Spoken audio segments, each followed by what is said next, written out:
সংখ্যালঘু সমাজের অধিকার সুরক্ষা এবং সামাজিক ন্যায়ের দাবিতে কলকাতার রাজপথে ধর্ণা কর্মসূচি পালন করল বঙ্গীয় সংখ্যালঘু বুদ্ধিজীবী মঞ্চ।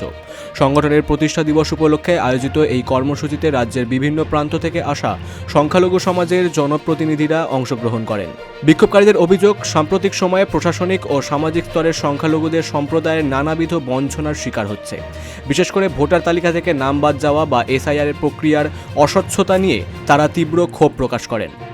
আমাদের বঙ্গীয় সংখ্যালঘু দিবসের প্রতিষ্ঠা দিবস প্লাস আন্তর্জাতিক সংখ্যালঘু অধিকার দিবস, এই দুটোকে সামনে রেখে আমরা করছি। আমাদের অধিকারের দাবি নিয়ে আজকে আমরা রাস্তায় নেমেছি। মূলত কয়েকটা অধিকার নিয়ে আমরা আজকে আলোচনা করব, আলোকপাত করব। প্রথম, দুর্ভাগ্যের বিষয় বলতে খারাপ লাগছে, ধর্ম রাজনীতি মিলেমিশে একাকার হয়ে গেছে।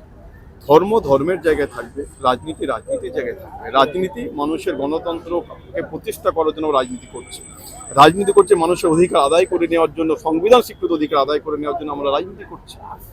কিন্তু ধর্ম, বিশ্বাস, আবেগ, যা ধর্মাবলম্বী হতে হচ্ছে, মন্দির করবে, মসজিদ করবে, করতেই পারে, সংবিধান অধিকার দিয়েছে। কে নাম দিবে, কি নাম হবে, কি নাম, এই নিয়ে এত বিতর্কের কিসে, এই নিয়ে রাজনীতি কেন হবে? এর বিরুদ্ধে আমাদের প্রতিবাদ থাকছে আজকে।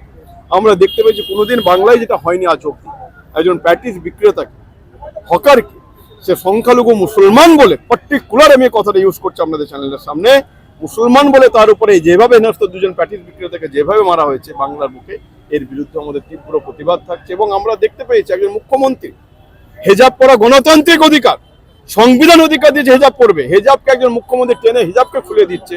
এটা কখনো ভারতবর্ষ দেখতে চাই না। এর বিরুদ্ধে আমাদের প্রতিবাদ থাকবে।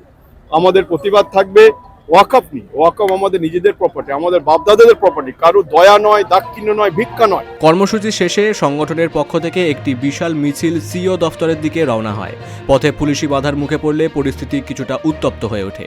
বড় জমায়েতকে এগোতে না দিলেও শেষ পর্যন্ত পুলিশের অনুমতিতে 8 জনের একটি প্রতিনিধি দল নির্বাচন কমিশনের দফতরে গিয়ে তাদের দাবি দেওয়া সম্বলিত ডেপুটেশন জমা দেন। দাবি পূরণ না হলে আগামী দিনে রাজ্য জুড়ে বৃহত্তর আন্দোলনের হুঁশিয়ারি দিয়েছেন এই সংগঠন। কলকাতা থেকে অনিকেত পালের রিপোর্ট, বিগ নিউজ বাংলা।